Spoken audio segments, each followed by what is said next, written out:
This video is sponsored by Full Moon Features. If you love horror collectibles, make sure to check out Full Moon's Tiny Terrors. Stick around for more information at the end of the video, or go to the website in the link below. Good evening, campers, dreamers, and babysitters. And yes, we are continuing on with our Fantastic Fest coverage. This time, not talking about your traditional film. No, we are talking about something we are very familiar with on this channel. We're talking about a lovely, horror-centric doc that we got to check out at Fantastic Fest here called Spooktacular. And again, I gotta admit, giving you a little context here, this was one that was not on my radar. When we saw it in the lineup, I think I completely glazed over it each time, just because, not gonna lie, the poster art and everything, I didn't know what to make of it. I didn't know what it was. And then we actually got reached out to for another film that we're covering a little bit later. But he also accidentally sent us the screener for this and was just like, oh, well, yeah, I was going to offer this one too. So, I mean, if you guys really want to see it, go for it. And when I read his synopsis and everything of it, I was like, oh shit, Tom Savini. It's, about a Disneyland for horror lovers. That was it during the 90s. What's going on with this? So it piqued my interest. It kind of fell into our lap, I must say. And we got to check this thing out. And Luke, did you know anything about Spooktacular or Spooky World beforehand? Not even a little bit. This was something, again, when we had the lineup and we were kind of scrolling through for some reason, and I don't know why. I just assumed it was some sort of short, something random. Because they were showing some older films too, and I was like, okay, maybe it's something doing with that. I didn't really put too much stock into it, but then, when we did get that, I was like, oh, this sounds really intriguing. I'm glad it was kind of just a fluke, a happenstance, really, of us getting the screener here, because I'm really glad that we did. This was something that I had no concept of Spooky World or anything regarding it. It was something that was just a giant blind spot in any sort in the horror realm, I guess you would say. Didn't know anything about it, but as you said, we've had a lot of horror documentaries in the past year and a half here, and I mean a lot of quality stuff coming out. And I'll put Spooktacular up there with a lot of them. I mean, I think this was really fun to watch, and one of the bits for me that was really interesting, because as we do see these more current, more polished documentaries, in a sense, where we're sitting everyone down and we're speaking to them, which they do here, but a lot of this early 90s footage was just great to see, of people actually living in that moment. Absolutely. There's a lot of things that they did here that I think will set them apart from other I guess horror docs of recent memory. Because I think one of the big things that I said, especially after I want to say it was the King on Screen doc, is that although I enjoyed it, we've gotten so many of them back to back that you are kind of just talking about a lot of the same stuff. Sometimes we get a lot of the same stories told by certain actors, certain creatives, back and forth, which it's all fine and fun, and I think each of these are good and great, and they find their own voice. But it was really refreshing to have something that not only had the stars that you want to hear from, like a Linda Blair or a Kane Hodder, but also something that just talked to people, just talked to people who worked here, who were in the know and just experienced it. That was cool. I enjoyed hearing their stories. And I think before we get any deeper, we should probably preface this a little bit, because if people don't know, this is a documentary about Spooky World, which is, in all circumstances, the very first American horror themed theme park that was around from when it started, 1990.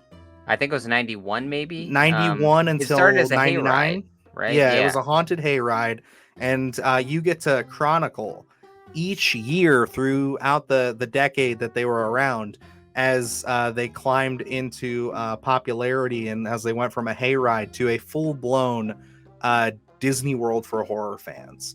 And it's absolutely stunning to think that this actually existed.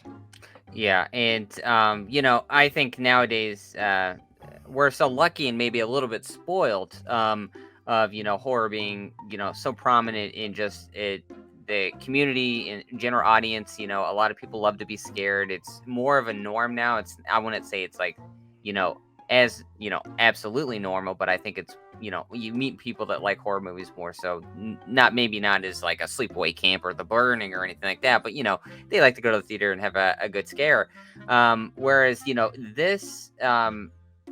this was definitely original at the time. This Hmm. was something that very different. Again, sometimes I use the term punk rock, and I really feel like that was counterculture at that time. And you really do feel that of some of the issues that they go through, of the location that they were at. I believe this is it Maine? I think I can't remember. No, it was not Maine. I'll pull it up. Okay, But no, because I remember you had started it before I did, and you mentioned Maine, and then they okay, and said I something else. yeah, and I couldn't remember. And then I remembered I was wrong, and then I forgot what it was exactly. But regardless, as Dylan looks that up, some of the issues that they do go through of having this horror element in the community and it being so prominent, and not really being welcomed from a certain perspective. I would say this thing does draw a huge audience, and of course, a lot of problems ensue when you're getting such a big audience. And Dylan was talking about.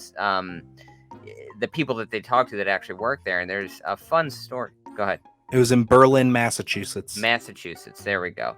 I'm getting my M's mixed up, but anyway, as Dylan was talking about people that actually work there, and this isn't really a spoiler because the documentary is about so much more than this, but there is a little blurb in there from John Krasinski, and he talks about a Spooky World. He's on a talk show, and just shares a fun story as he was a kid about a guy playing Dracula. And the next interview that they have was the actual guy from the incident. And to get that granular and with this, and to kind of hunt these people down, because I talked about I did a review of the RoboDoc, and they really covered their bases with that in terms of extras and things like that.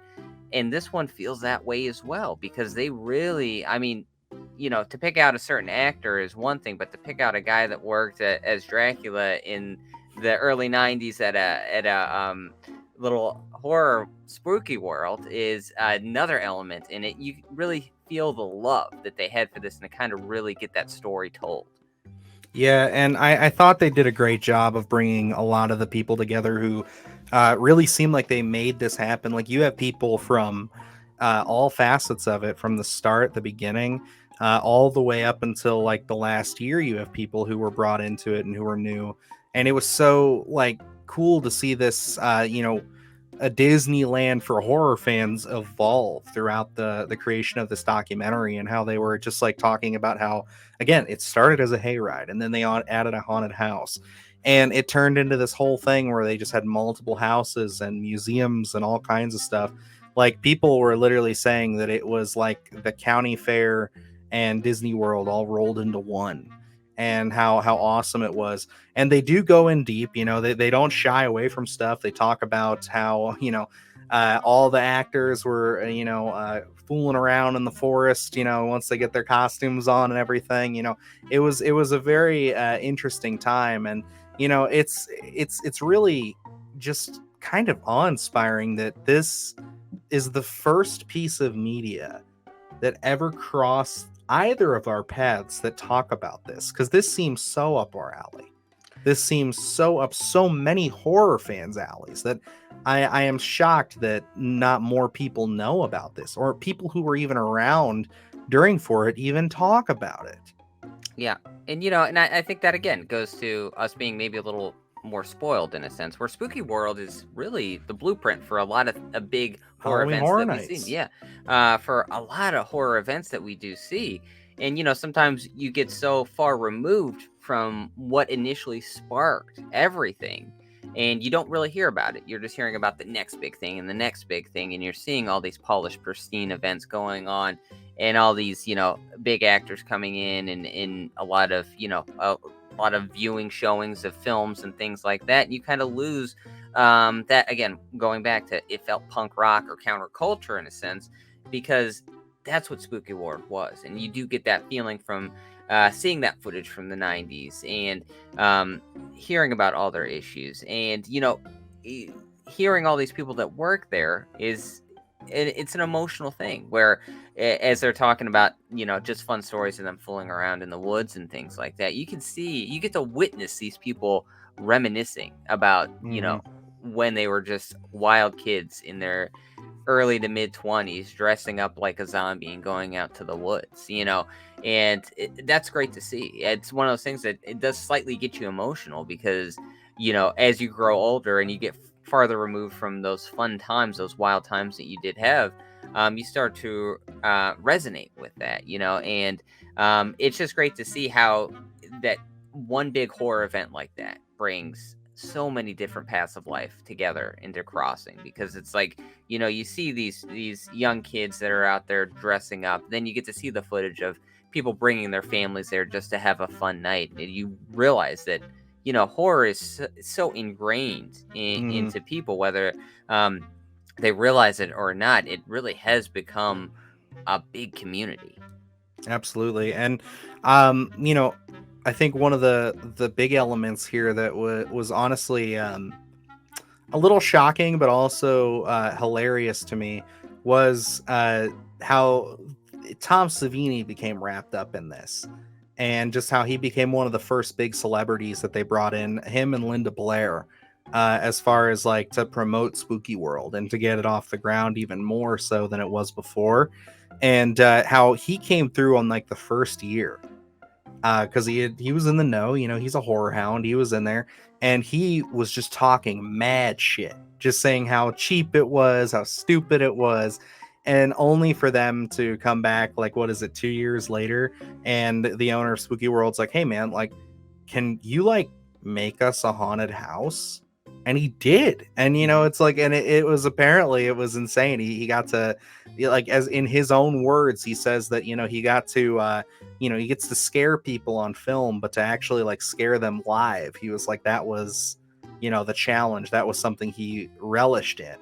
And it's so surreal to see like a legend like Tom Savini even left his mark on Spooky World and what it was. And I gotta say, like, we could talk about this probably till the cows come home. I mean, there's just so much in this, but I think we should save a little bit for the folks who haven't seen this yet.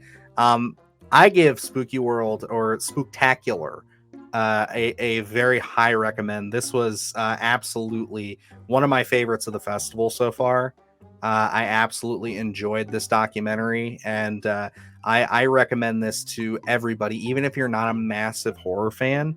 I think that you will find some value in this, in just the sense of this thing happened. It was around for a decade.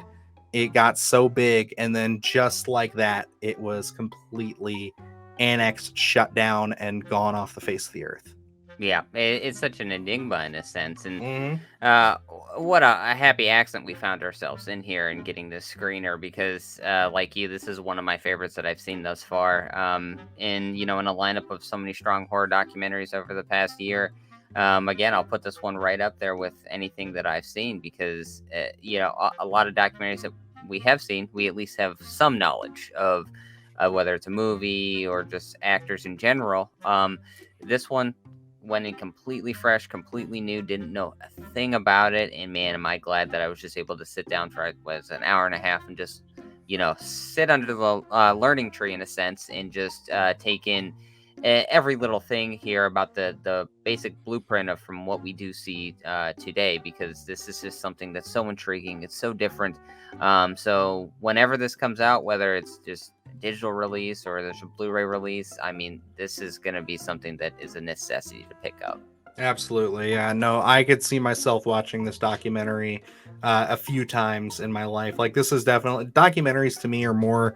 Um, I mean, I have Crystal Lake memories. I'm looking at it right now, mostly for the Friday the 13th completionist in me, but I also own it digitally. So documentaries end up being more of a digital purchase for me. But, I definitely will be owning this to go back to it.